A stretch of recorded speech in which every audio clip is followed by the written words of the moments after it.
Greetings everyone, and welcome back to Pony Panels. Welcome to the 60th main comic review.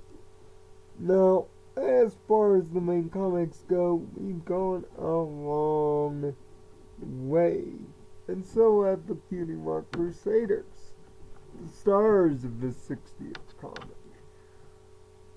As previously talked about on this channel through the numerous Crusaders episodes, every episode for them brings about new growth and change. It involves what they do. The 60th comic is no exception. Look at this as an extension of the episode The Fault in Our Cutie Marks that I'll make sure to give you a kind of go-to at the end of this video if you missed it. But for a quick refresher, in The Fault of Our Cutie Marks, the Cutie Mark Crusaders decide to open up a Cutie Mark day camp of sorts. That seems to go well until one of the campers decides to go anti-Cutie Mark. Moral of that story is that having a destiny or something that you're really good at doesn't mean you can't do other things. Well, the 60th comic, standalone, focuses on another aspect of destiny or preconditions. What our family might want us to do, especially if you're one of a famous family or even a rich family, as the young subject of the comic is. She happens to be the daughter of one Fancy Pants, Sweet and Elite alum from the main series. The daughter is being forced to go to the CMC's camp to finally attain her Cutie Mark. But their hopes is that the Cutie Mark is something of prestige and worth. Something that the young child knows very well.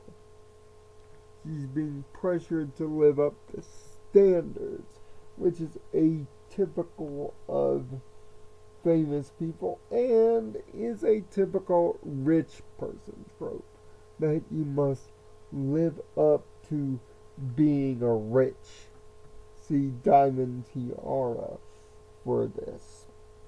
Or to be a high-class nobleman in this case. Canterlot snob. But when she does discover her talent, stargazing and astronomics, she's not too proud of it. And the CMC help her get over it. Mainly, Scootaloo. This is a great comic for Scoots, seeing that he's the one that's pushing our young protagonist forward in this moral dilemma, and trying to be a great friend here. Just because your family is what it is, doesn't mean that if you don't follow the family line, that they don't love you. There have been so many fictional tales that have used this. Countless. The old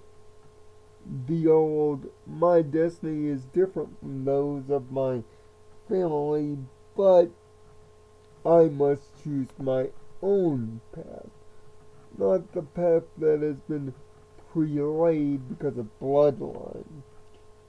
see Power Rangers Time Force with Wesley Collins and Eric. See countless others.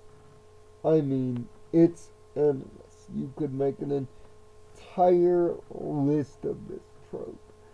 And surprisingly, unlike others where there's a focus of denial from the parents, usually until they come around, Fancy Pants is surprisingly happy when he discovers the result and supportive, which is a semi-break of the trope, thankfully, that he's not completely adversive.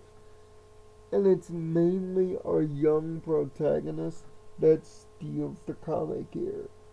She's instantly likable, knowledgeable on her key mark trait, and you can easily support that in Scootaloo's thought process. But it also breeds life into the Crusaders' new job and the notion of whether they should be Crusaders forever, which, oddly enough, they come to the conclusion, the CMC do, that they're fine with that. This is a great read, not only for the strength of its characters, writing, and moral, it's just a fun add-on addendum to Fault in Our Cutie Marks. And it really shows just how far the CMC have gone. And now we're starting to get individual growth as well. It's a great read, and I highly recommend it. It's not necessarily perfect, as some of the jokes or mistimed don't land or are completely unnecessary. And a special note of negativity for Rarity's role in this. The only reason why Fancy Pants is even interested into the camp or brought to his attention is because Rarity does it. It's seeming that Rarity, a character that's not even in this comic for a long time, is the reason the plot gets rolling and she gets what she wants. It's kind of a selfish reasoning when just our young child being nervous about attaining our cutie mark and following our family lines just on our own drive would have been enough to drive the point home.